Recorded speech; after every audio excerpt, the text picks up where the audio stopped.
Perhaps the most important thing that all high-level Magic players do is have a plan for each game they play. That means knowing what the game is going to look like if they're going to win, and making the plays they need to make to build towards that end game. Not making plays in a vacuum, not making plays turn by turn, but making their plays with intention and goals in mind. And we're about to watch a game that shows just that.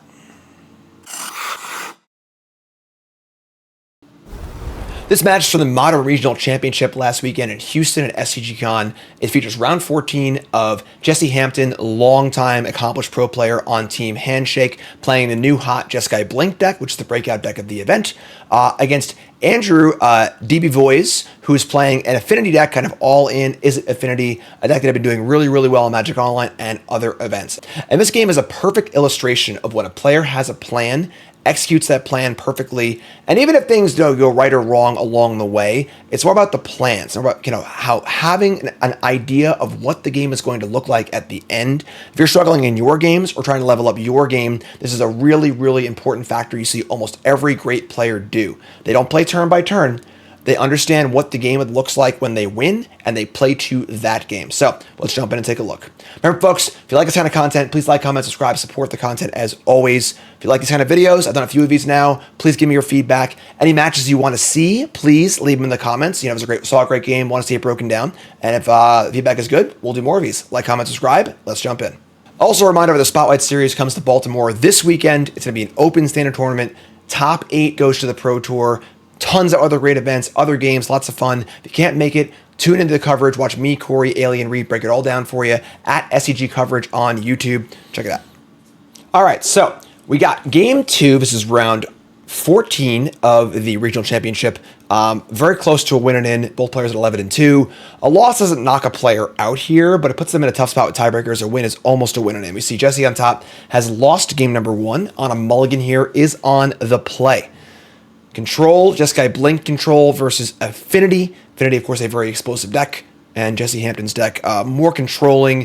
Kind of want to take the game into the mid game and late game, let the card advantage go. Definitely the control deck here, despite not being a pure control deck. So we see Andrew with what looks like a Spirebluff Canal, some sort of blue-red land, and just a pass of the turn.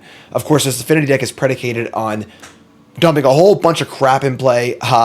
Sometimes alongside the new Pinnacle Emissary, but wants to get Kappa Cannoneer in play as early and often as possible. So land untapped and literally nothing to do is a pretty interesting turn 1. It does kind of speak to the possibility of weapons manufacturing and kind of exploding on turn 2. So, of course, with Jesse on the play here, this is a good sign for Jesse. He has to untap with 2 mana up to interact with whatever Andrew is doing. This is a post-sideboard game. Mystical disputes and spell snares and removal spells and all sorts of stuff like that, like we saw on the deck list. So, Surveil land from Jesse. End step. Doing a little surveil thing here, of course. We see it get a peek at Andrew's hand here. We do see a weapons manufacturing, also a Kappa Cannoneer, so looking to go over the big turn 2. Wrath of the Skies goes to the bin. One of the most important cards for Jesse in the matchup, but with a blue-red land to start. And, of course, you can't really see Jesse's hand. Not sure what the plan is exactly, but going to bin it after some long deliberation, and that's an important tell. I think surveil lands do give a lot of information away, which is important for Andrew to pick up on.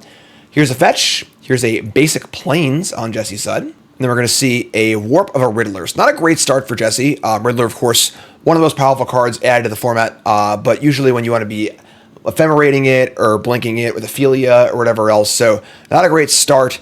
It also taps out, so this clears the way for Andrew. No fear of spell snare or other interaction like that. Andrew is free to go, and I think if you got to assume Andrew has the manufacturing here. So here's Urza's Saga, a really, really good tool against control decks and against grindy decks, allowing you to turn one card to a bunch of resources, multiple card instructions, so on and so forth. So there's the weapons manufacturing, big card.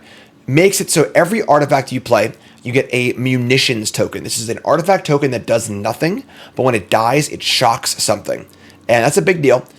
Because those are extra artifacts in play for Affinity, for Improvise, for kind of just flooding the board. Now, interesting we see here, only one artifact, and Engineered Explosives on 0. This deck is just packed with as many 0 mana artifacts as possible, so you can kind of unload here, but not the full unload. Andrew can't play Kappa Cannoneer, no blue mana, and is not ready to go all the way in just yet, and just plays that and says go. So, land go from Jesse.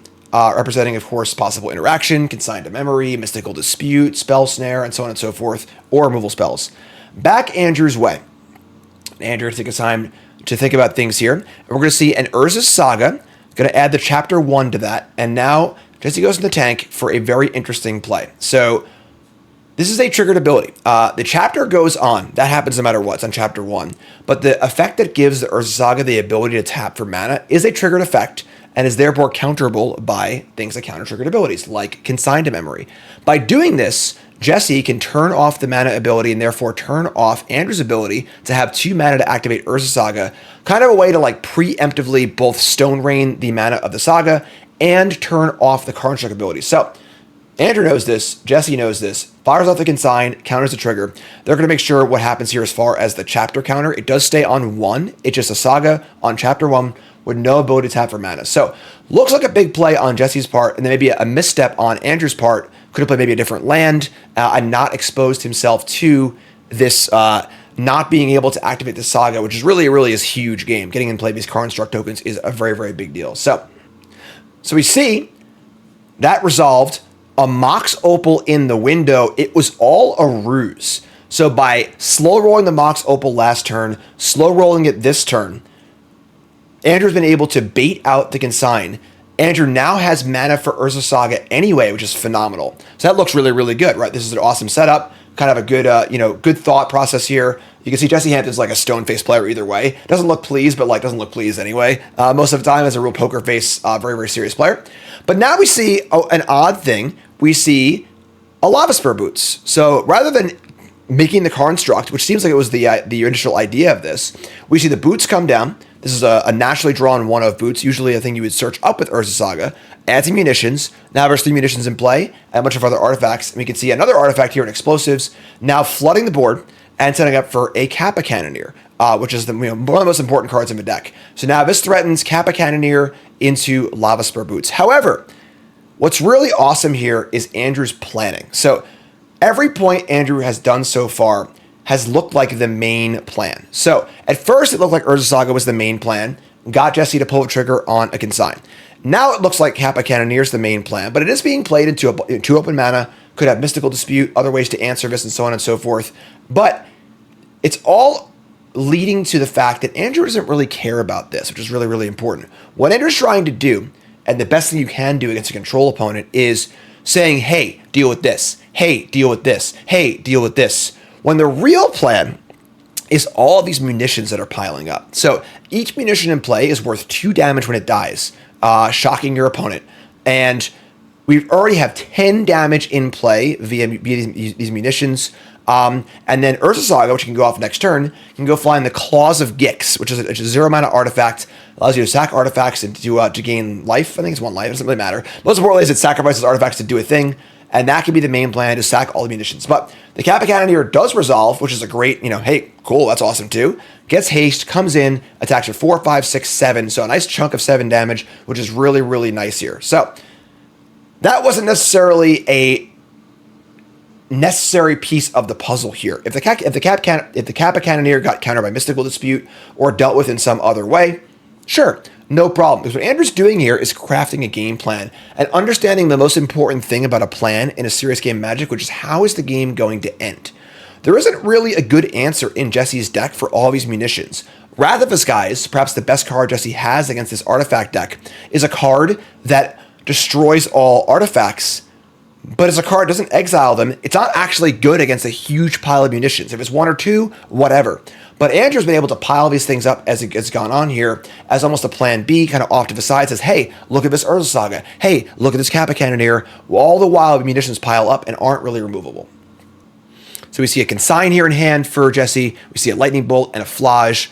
All fine. We also see, and look at the top left, you can see up there, that was Jesse checking the Oracle text of Claws of Gix. Again, which now kind of realizing this is what the plan is, right? So it's not really about a lot of this. It's actually about Claws of Gix and manufacturing. And now it's kind of coming, this is coming into focus. And is it too late is the question. Now, not to say that Jesse could have really played around this earlier on either way.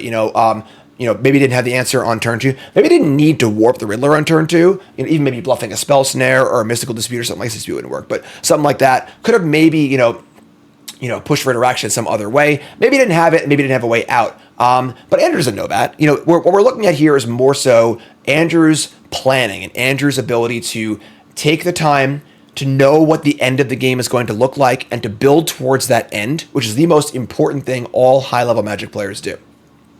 So we go back Jesse's way, and now Jesse's in a real pinch because, unfortunately, the munitions are very, very scary. The Kappa Cannoneer is also there too and scary. Now we could see, a land drop like a Solitude, pay the ward for, exile the Cannoneer. That could be a way to kind of get back into things, but there are 10 munitions in play. There's an Urza Saga on 2, which can go get Claws of Gix and is all ready to go. So there are a lot of things to fight through in a pretty tough spot. Arena of Glory is the land for Jesse. Jesse needs to figure out what to do here and how to get through this mess. We see Consign, Lightning Bolt. Looks like maybe it's a white card of some kind and a Flage in hand. Could be a Solitude. Or maybe Ophelia, an Ephemerate, something like that. So we're going back Andrew's way. Untap. 4 mana up for Jesse. And now we're going to see both Urza Saga triggers go in the stack after the main phase. The Chapter 3, searching for an artifact that costs 0 or 1. And the Chapter 2 on the one that has no mana ability to make the construct. So Jesse got to go into action here because Jesse's trying to deny the ability to get Claws of Gix, as what looked to be the plan. So tap some mana, replicate the Consign to memory, targeting the Urza Saga triggers. Consign is very, very powerful against Chapter 3 of Urza Saga because it counters the ability, and of course Saga just goes away. So that Saga goes away, and then this Saga will go up to Chapter 2, but will not have the ability, so it'll be on Chapter 2. It's an Urza Saga with no abilities on Chapter 2, which is kind of hilarious, but it's a very reasonable use of the thing. We see a Bauble. Bauble comes in play, makes another munitions for the manufacturing, adds a counter to Kappa. And then we see adding the counter to the other munitions. So now we have 6 munitions in play. And of course, Kappa Cannoneer getting in for a ton of damage. This is 8 damage. Jesse's at 10. At this point, the game's basically over. Right? With Ward 4, isn't really a way to get through. Jesse takes the damage. And now couldn't get Claws of Gix, but there's another line here that was set up, which is the Engineered Explosives on 0. Maybe you missed it, but Explosives on 0 has the ability to blow up all of your stuff that costs 0. It might have looked like an innocuous, 0 mana artifact, but right here, right now, it has the ability to blow everything up, pop all the munitions, and deal 12 damage to face, and there it is. So that was Andrew's whole setup the whole time. And maybe you saw it, maybe you didn't, going into it, but this game was a testament to looking to go, okay, what's the next step? What's the next step? Here's the thing. What's really important? And what was really important was resolving the munitions and then getting all the munitions in play. Everything else is kind of distraction. Now, Jesse's hand wasn't great this game, all right? That's fine. I don't think that Jesse's draw really afforded him any way to win this game. That's not the important part of watching this. The important part is looking how Andrew played and understanding that in the world where that Kappa Cannoneer gets Mystical Disputed and answered cleanly, I still don't think Jesse really had any way to win because of how he was able to play the game. Hey, it's me. Man, I'm good looking. Look at me and Corey in the booth there. So, really great stuff here from Andrew and Jesse. Both would go on to make top 8. Jesse snuck in on Breakers, and Andrew made it in at X3 as well. And congrats to both those players for making top 8, which is super awesome. And just a really, really great match. And again, not every good match to learn from or to watch is a match where it's all about something crazy top deck or, some insane bluff or something like that. That match from Andrew's side was just a really, really good, clear, thanks, Karn, good, clear demonstration of having a plan in a matchup and executing that plan perfectly. So, great stuff. Let me know if you enjoyed this and want to see more of these. Like, comment, subscribe. My name is Jim Davis, pro Magic player, full-time content creator, and on and off pro Magic player and commentator. And your feedback is great. So like, comment, subscribe. Let me know what you want to see. And if there's ever a certain match or game you watched, you were like, wow, that was a great match to go over, let me know in the comments. Thanks so much. Appreciate it. I'll see you next time.